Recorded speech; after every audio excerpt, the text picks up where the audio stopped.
প্রজাতন্ত্র দিবসে দিল্লির রাজপথে প্যারেড করে জলপাইগুড়ির ছাত্রী সাফল্য আনল। অঙ্গিরা ঠাকুর জলপাইগুড়ি পিডি উমেন্স কলেজের তৃতীয় বর্ষের বিজ্ঞান বিভাগের ছাত্রী।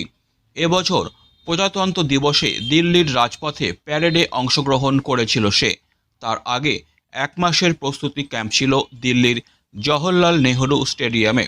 সেখানেই তাকে ট্রেনিং দেওয়া হয় এবং দেশের 200 জন ভলেন্টিয়ারের মধ্যে 144 জনকে নির্বাচিত করা হয়, যার মধ্যে অঙ্গিরাও ছিল। প্রজাতন্ত্র দিবসের দিনে প্রধানমন্ত্রী, রাষ্ট্রপতি সহ বিশিষ্ট ব্যক্তিদের উপস্থিতিতে প্যারেড করার সুযোগ পায় অঙ্গিরা। আর আজ সকালে নিজের শহরে ফিরে আসতেই জলপাইগুড়ির মানুষ তাকে সম্বর্ধিত করে। তাকে সম্বর্ধনা দিতে উৎসাহী মানুষের ভিড় লক্ষ্য করা যায়। তার বাড়িতে ফুলের মালা, মিষ্টিমুখ করে তাকে সম্বর্ধিত করা হয়।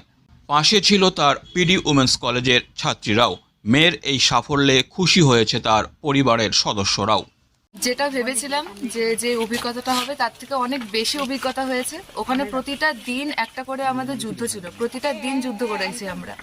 এবার আমাদের ওয়েস্ট বেঙ্গল থেকে আমরা 8 জন গিয়েছিলাম দিল্লিতে। সেখানে অল ওভার ইন্ডিয়া থেকে এসেছিল। সব থেকে বড় কথা, সেখানে মনে হচ্ছিল একটা ছোট্ট জায়গায় গোটা ভারতবর্ষকে আমরা দেখেছি। মানে একটা ছোট একটা অডিটোরিয়ামে যখন আমরা যেতাম, মানে গোটা ভারতবর্ষ সেখানে। তো সেখান থেকে অনেক কিছুই নিয়ে আসতে পেরেছি। অভিজ্ঞতা অনেক কিছুই আছে। আর শিখেছি বলতে মানে কখনো হারা যাবে না। প্রত্যেকটা সময় যুদ্ধ করে যেতে হবে। আর যদি 100% দেওয়া যায় তাহলে সাফল্য আসবে। আর আমাদের 200 জন আমরা সিলেক্টেড হয়ে গেছিলাম দিল্লিতে। সেখানে তার মধ্যে 144 জন আমরা কর্তব্যপথে প্যারেড করেছি। তো অনেকেই সেখান থেকে রিজেক্ট হয়েছে। তো বুঝতে পারছেন অনেকটা। হ্যাঁ, এনএসএস এর তরফে গিয়েছিল। হ্যাঁ, এনএসএস এর তরফ থেকে গিয়েছিলাম, ন্যাশনাল সার্ভিস। জলপাইগুড়ি হয়ে কতজন? জলপাইগুড়ির থেকে আমি একাই গিয়েছি এবং এটা প্রথমবার কেউ যাচ্ছে, মানে গিয়েছিলাম আমি। খুবই আনন্দিত এবং গর্বিত। শুধু বাড়ির ব্যাপার নয়, পাড়া এবং আমাদের জেলা তথা রাজ্যের থেকে আমার মেয়ে গেছে, স্টেটের হয়ে একজন। সেটা খুবই আনন্দিত এবং ও যে সেটা করে আসতে পেরেছে, সবার মুখ রাখতে পেরেছে।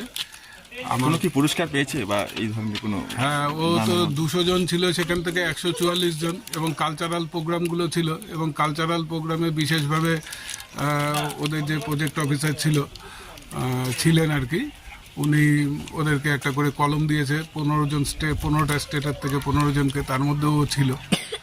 এটাই ভালো লাগছে আর কি।